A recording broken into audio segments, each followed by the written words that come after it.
افغانستان کا بادشاہ ظاہر شاہ سڑکوں پر گھسیٹ کر جب قتل کر دیا گیا تو 30 سال بعد اس کے جوتوں سے اس کے نقش کا پتہ چلا کہ یہ ظاہر شاہ ہے۔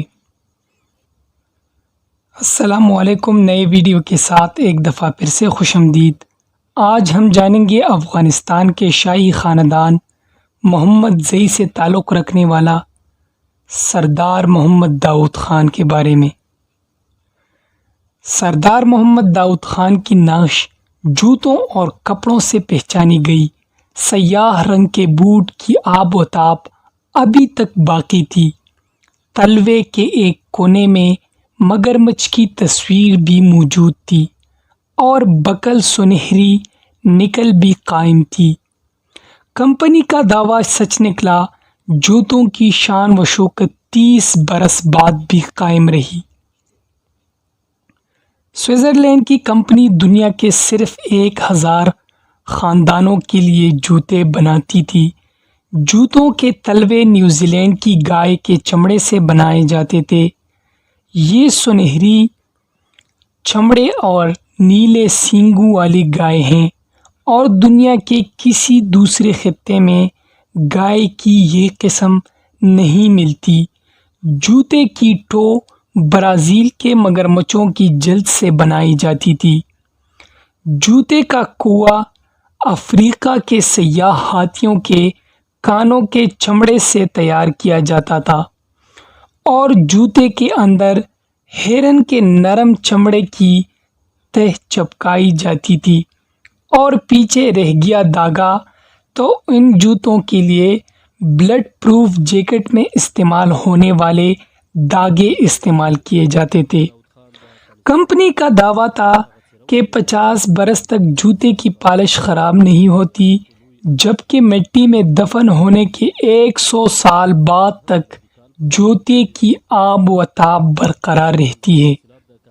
افغانستان کا بادشاہ ظاہر شاہ اس کمپنی کا ممبرشپ لے لی اور اس کے بعد اس نے ہمیشہ اس کمپنی کا جوتا استعمال کیا، یہاں تک کہ جب 1978 کو اسے خاندان کے ساتھ قتل کر دیا گیا اور قتل کے بعد اس کی نقش جیپ کے ساتھ باندھ کر کابل شہر میں گھسیٹی گئی تو اس وقت بھی اس نے یہی جوتا پہن رکھا تھا۔ وہ ایک بدقسمت حکمران تھا۔ اسے مرنے کے بعد غسل، کفن اور جنازہ نصیب نہیں ہوا تھا۔ لوگوں نے 2 بڑی بڑی قبریں کھودی تھیں اور اس کے خاندان کے 30 افراد کے ساتھ اس میں سے کسی ایک قبر میں دفن کر دیا تھا۔ اس کے خاندان کے کسی فرد کا جنازہ نہیں پڑھایا گیا۔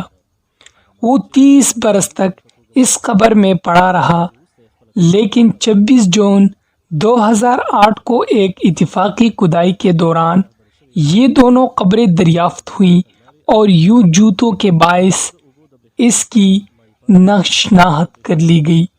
یہ جوتوں کے ذریعے شناخت ہونے والی دنیا کی پہلی نقش تھی اور دنیا کو پہلی بار جوتوں نے بتایا۔ ان کا مالک جنرل سردار محمد داؤد خان تھا۔ سردار محمد داؤد خان افغانستان کے شاہی خاندان محمد زئی سے تعلق رکھتا تھا۔ وہ 18 جولائی 1909 کو پیدا ہوا۔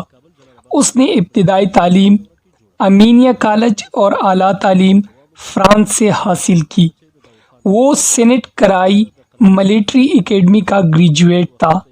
اس نے واپسی پر افغان فوج جوائن اور 24 برس کی عمر میں میجر جنرل بنا دیا گیا۔ وہ 1932 میں محض 25 سال کی عمر میں صوبہ ننگرہار کا GOC بن گیا۔ وہ دنیا کا کم عمر ترین جنرل تھا اور وہ برسلز، پیرس اور برن کے لیے سفیر بھی بنایا گیا، اور اسی دوران افغانستان کا بادشاہ محمد ظاہر شاہ نے اسے اپنی ہمشیرہ شہزادی زینب کا رشتہ بھی دے دیا۔ وہ روسی حکمرانوں اور KGB کا منظور نظر بنا اور اس نے اس کی پشت پناہی کا آغاز کر دیا۔ آہستہ آہستہ پورے ملک کے اختیارات اس نے اپنے قبضے میں لے لیے اور روس کے کہنے پر پاکستان میں تحریک پشتونستان شروع کرا دی۔ ان کے بعد اس حرکتوں کی وجہ سے ظاہر شاہ نے 3 مارچ 1963 کو اس کے استعفیٰ لے لی۔ شاہ کو اطلاع ملی تو اس نے 1964 کو افغانستان کا آئین بدل دیا، جس کی روح سے اب شاہی خاندان افغانستان میں نہیں ہے۔ چنانچہ 17 جولائی 1973 کو ظاہر علاج کے سلسلے میں اٹلی گیا اور پیچھے سے سردار داؤد نے ظفر شاہ کا تختہ الٹ دیا اور ملک میں مارشل لا لگا دیا۔ اس نے 28 جولائی کو پارلیمنٹ بھی توڑ دی اور ملک کا مطلق العنان حکمران بن گیا۔ وہ ایک روشن خیال اور اعتدال پسند شخص تھا۔ اس نے اقتدار سنبھالتے ہی ملک میں پردے اور یونیورسٹیوں میں سکرٹ لازمی قرار دی اور داڑھی پر پابندی لگا دی۔ اس نے زنانہ کالجوں اور یونیورسٹیوں میں سکرٹ لازمی قرار دے دی، مسجدوں پر تالے لگوا دیے۔ سردار داؤد نے پورے ملک میں سینکڑوں کی تعداد میں عقوبت خانے بھی بنا رکھے تھے۔ خفیہ اداروں کے اہلکار اس کے مخالفین کو دن دہاڑے اٹھا لے جاتے تھے اور اپنا چہرہ عالمی میڈیا پر جمہوریت پسند اور روشن خیال پیش کر رہا تھا۔ اور آخر جب اس نے 17 اپریل 1978 کو اپنے سے بڑے مخالف کمیونسٹ لیڈر ممبر اکبر خان کو قتل کیا، اور یہ وہ قتل تھا جس نے سردار داؤد خان کے خلاف نفرت کو ایک نقطے پر جمع کر دیا، اور میر اکبر کے قتل کے محض 10 دن بعد 27 اپریل کو سردار داؤد خان کے خلاف فوج نے اسے اس کے بھائیوں، بیویوں، بیٹیوں، پوتیوں اور پوتوں کو گولی مار دی۔ اس بغاوت میں اس سمیت اس کے خاندان کے 30 افراد ہلاک ہو گئے۔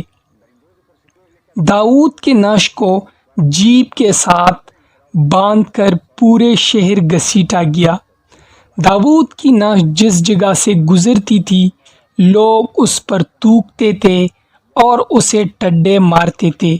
شام کو جب نعش کا سفر مکمل ہوا تو اسے جنازے، غسل اور کفن کے بغیر خاندان کے ساتھ اجتماعی قبر میں دفن کر دیا، اور پھر 30 سال کے بعد 26 جون 2008 کو کھدائی کے دوران کابل شہر میں اس نعش کا پتہ اس کے جوتوں سے لگا اور سردار داؤد کی نعش سامنے آ گئی۔ نعش کو دیکھ کر پہچانا گیا کہ یہ سردار خان کا ہی لاش ہے، کیونکہ اس وقت بھی اس کے قبر میں وہی جوتے تھے جو وہ پہنتا تھا، اور اس وقت بھی اس نے یہی جوتا پہن رکھا تھا۔ اگر آپ کو یہ ویڈیو پسند آئی ہو تو پلیز اس ویڈیو کو اپنے دوستوں کے ساتھ شیئر کریں اور ہمارے چینل کو